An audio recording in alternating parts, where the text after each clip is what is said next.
बिस्मिल्लाहिर्रहमानिर्रहीम अस्सलामु अलैकुम। इन्फोटीवी में आपको खुश आमदीद कहते हैं।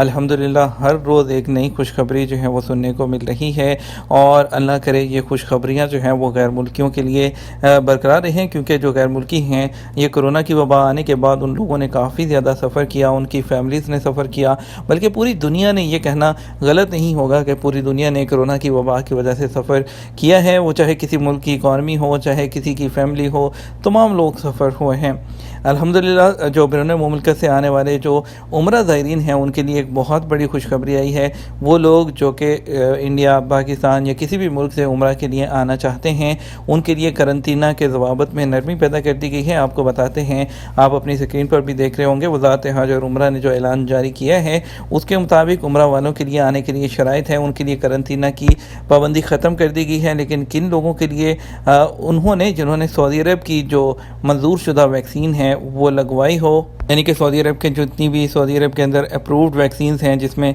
मॉडर्ना है, ऑस्ट्राजेनिका है, फाइज़र है और जॉनसन एंड जॉनसन है, ये सऊदी अरब के अंदर अप्रूव्ड वैक्सीन है। अगर इंडिया और पाकिस्तान के अंदर आपने इन वैक्सीन में से कोई वैक्सीन लगवाई है तो आप डायरेक्ट आएंगे और यहाँ आकर फौरी तौर पर आप उम्रा अदा कर सकेंगे, और किसी भी किस्म की करंतना जो है वो करने की ज़रूरत नहीं होगी। और इसके अलावा वो लोग जो कि WHO से अप्रूव्ड वैक्सीन लगवा चुके हैं और लेकिन जो है वो सऊदी अरब के अंदर वो अप्रूव्ड नहीं है, तो उन लोगों को यहाँ पर 3 दिन करंतना करना होगा और आने से पहले नेगेटिव PCR की रिपोर्ट दिखाना होगी। 48 घंटे के बाद उनका एक और कोरोना का टेस्ट किया जाएगा, और जो PCR टेस्ट होगा अगर वो नेगेटिव आता है तो वो दिखाने के बाद वो लोग उम्रा के लिए रवाना हो सकते हैं।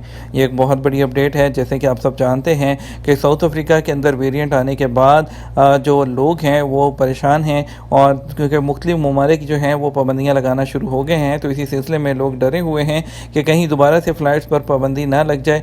अल्लाह ना करे कि इंडिया, पाकिस्तान वगैरह के अंदर इसका कोई केस सामने आए, और अगर कोई केस सामने आता है तो प्रॉब्लम हो सकती है, लेकिन इंशाअल्लाह अच्छे की उम्मीद करेंगे, इंशाअल्लाह कोई प्रॉब्लम नहीं होगी। दुआ करते हैं कि तमाम जो है अल्लाह ताला तमाम जितनी भी उम्मत है उन सब को महफूज रखे, जितने भी इंसान हैं इस दुनिया में अल्लाह ताला उन सब को अपने हिफ्ज़ और ईमान में रखे। इसी दुआ के साथ और इस अच्छी खबर के साथ आपसे इजाज़त चाहेंगे। मिलेंगे आपके साथ शाम 6 बजे के न्यूज़ बुलेटिन में। तब तक अपना ख्याल रखिएगा, हमें दुआ में याद रखिएगा। अस्सलामु अलैकुम।